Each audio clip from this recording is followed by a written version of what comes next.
Alright guys, welcome in to your Raw review. Now I was really excited about this Raw because I watched SummerSlam and this was the show after SummerSlam, so my anticipation for this show was much more higher than Raws I'd watch normally. So this Raw I was really looking forward to. In some aspects we got some good stuff in this show, but some aspects we got a load of crap, and we got a load of crap in the first segment, which was Stephanie McMahon coming down with Daniel Bryan's music, whatever, cheap heel heat. Basically, she says that we're going to give him the new belt to Lesnar. She mentions about SummerSlam matches, what happened. And then she brings out Nikki Bella, who I couldn't give a shit about. And I gotta say, fuck me, I was zoning out. I was zoning out when I was watching this. Because you have Nikki Bella, and I saw her acting skills on this edition of Raw. I saw her acting skills, and they're bad. They are so bad. They are awful. There's no emotion, really not any emotion. And she's very one-dimensional with her speaking. Okay, it's like Cena, same monotone, boring ass voice, and that's what it was for Nikki Bella. Terrible acting from Nikki Bella, one of the worst. You have Brie coming down and then Nikki slaps her. Whoop-de-doo, don't give a shit. Never gave a shit before, and I'm still not going to give a shit right now and into the weeks after this week's of Raw. Alright, sucks, okay? I hate this segment. I hate the storyline. It just overall sucks. I mean, who wants to see a Nikki Bella and a Brie Bella feud? Well, it's not, like I said, why should I care about a storyline if I know the outcome, which is the outcome is the match, is going to be shit? Why would I care? Anyway, after this, we have Luke and Eric Rowan versus Big Show and Mark Henry. I thought this was quite a nice big man match here. I thought it was alright, I think it's passable. And basically, Henry and Big Show get the win here. If they're the number one, well, I don't think they're going to be the number one contenders because we've got a segment with Mark Henry later on. But after this, we got these two backstage segments back to back, and I'm just going to say about it. I don't normally talk about backstage segments. I only talk about them if I enjoyed them and I think it served purpose. Now we had the first backstage segment, which was Ziggler, Miz, and Ric Flair. Woo! Backstage, and they're actually making Ziggler work with Ric Flair. I mean, I know it was just a backstage segment, but he did work with him, technically.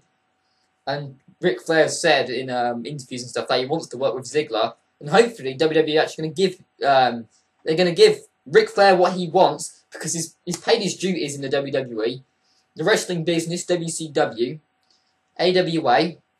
I think Ric Flair's going to... Ric Flair, I think, hopefully, is going to work with Ziggler instead of The Miz, because that didn't work, them two. I think the Ziggler and Ric Flair can work together, so I like that. It's like kind of like a tease, and I like that. Anyway, after that, we had another backstage segment. This made me laugh, this one did. We have Rollins talking to Renee Young, and then Ambrose tips a bucket of ice water on him because of the ALS, I believe, the ALS bucket challenge, which is going on in America right now from England, so I don't know too much about it. But it's a charity event, which is happening in America. So that's good. You have Ambrose tipping that, and he goes, "So what? It's for charity." And then they have a backstage brawl, and that was really cool. I like that. And then you get announced later on we're going to get a match with these two, and it ended up being the main event, which I'll talk about soon. Anyway, after this we had Paige versus Natalya. There were some nice moments in the match. I mean, it was hardly a match, but it had some nice moments in it. Should have got more time, in my opinion. AJ Lee comes down, and Natalya obviously gets the win. I've seen it so many times now. I've seen it so many times, you know, fuck's sake, why?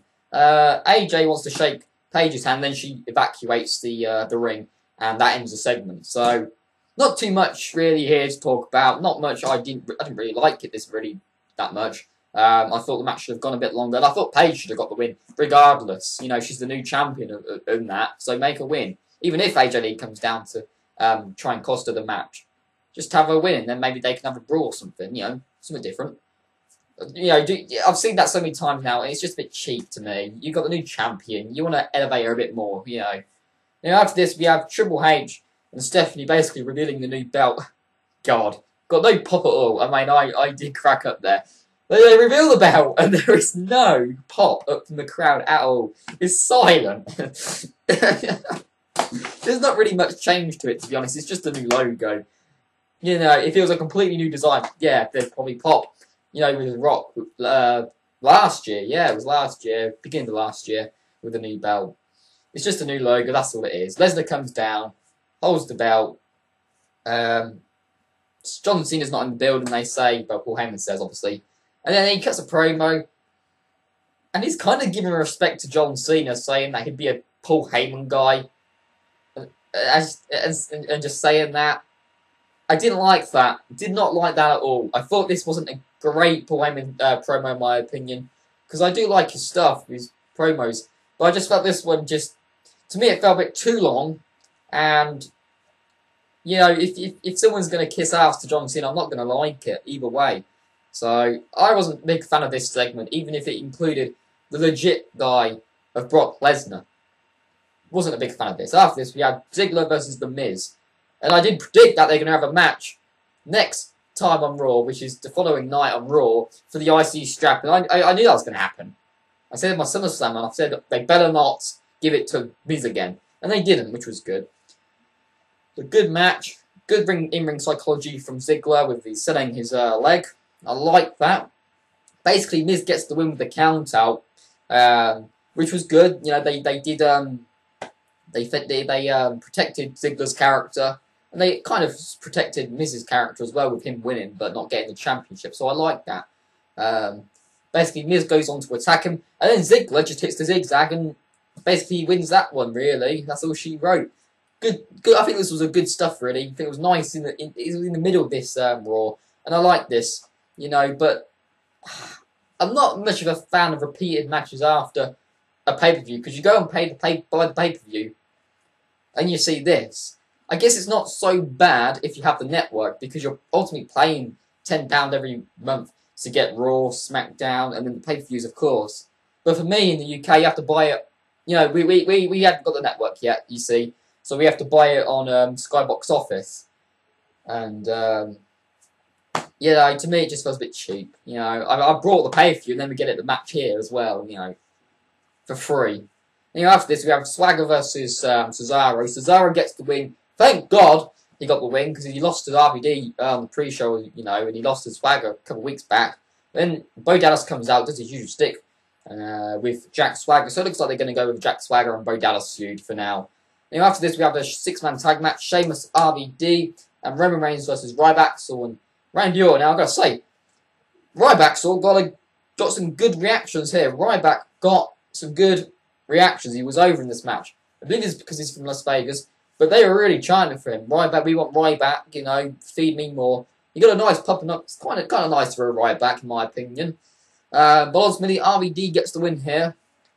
You know, that's pretty cool. I believe RVD's having a match against Randy Orton, so he's obviously going to put Randy Orton on SmackDown. 6-man tag match, I thought it was alright, really. I want to see more moves from Roman Reigns. That is what I want to see. If you're going to build him up to be the top guy, I want to see some more moves. Sorry, I want to see more moves from Roman Reigns rather than the punches, the kick outside, and the spear, the Samoan drop as well. I want to see more moves. You know, I'm sure he can do, you know, a superplex. You know, suplex. Yeah, I'm sure he can. I'm sure he can. You know, after this, we had the Usos versus the Dust Brothers, whatever you want to call them. They win. Who fucking cares? I don't like the characters. I don't like Stardust at all. Alright? Don't like him. I've told you what they should have done. But they haven't done it. So I'm not really going to give two shits about it. Because to me, it just feels typical WWE with their gimmicks. You know, we don't always need a gimmick to get somebody over. I'm sure if you was to get Cody Rhodes more over, just do the family feud. You know, show the heritage of the Rhodes family. That's all you got to do. Easy. It's literally staring right in their faces, but they just don't go with it. To me, it's stupid. After this, Rusev and Lana come out. Mark Henry interrupts. And they have a fight, and Mark Henry wins that one. Looks like they're going for a Mark Henry and Rusev feud. I I'm not really a big fan of Rusev, to be honest. They're just trying to make him be this big villain, you know, this big heel. And they're probably going to feed it to John Cena, like we've seen with Bray Wyatt and others. So I don't really care too much about this. Anyway, we come to the main event, and surprisingly, I mean, I don't think this was going to main event, but it main evented, and it was Dean Ambrose versus Seth Rollins in a full count anywhere match. So I give credit to WWE going with their newer stars to main event. I understand we got this match on SummerSlam. And you want to see the better matches on a pay-per-view, don't you? Of course you're going to want to. Especially a Big 4 pay-per-view. You know, they say it's the second biggest pay-per-view, and that's SummerSlam. I'd have rather seen this match on SummerSlam, if you ask me. But maybe a different finish. I thought this match was really, really, really good. We got about 18, 16, 17 minutes, you know, that kind of time in this match. And I gotta say, this was fucking awesome. Really, really like this match. This has replayability to it. I could go and watch this again. It was a really good match. Some good stuff. The crowd were really into it. Okay, this was great. You had some fantastic moments. I mean, you had a top ropes... no, first of all, you actually had a powerbomb. Before I say that, you had a powerbomb onto a bunch of chairs. Seth Rollins gave Dean Ambrose a powerbomb and a half onto a bunch of chairs. This was good stuff. You had a top rope suplex through the table, which was awesome. Dean Ambrose suplexing Seth Rollins from the top of the rope onto a table. This was good. This was awesome. I really like this. If you want to chant, this is awesome. This is the match to chant that. Instead of if they do a suicide dive out the ring. Oh, this is awesome. No. Just, you want to watch this. This was awesome, okay?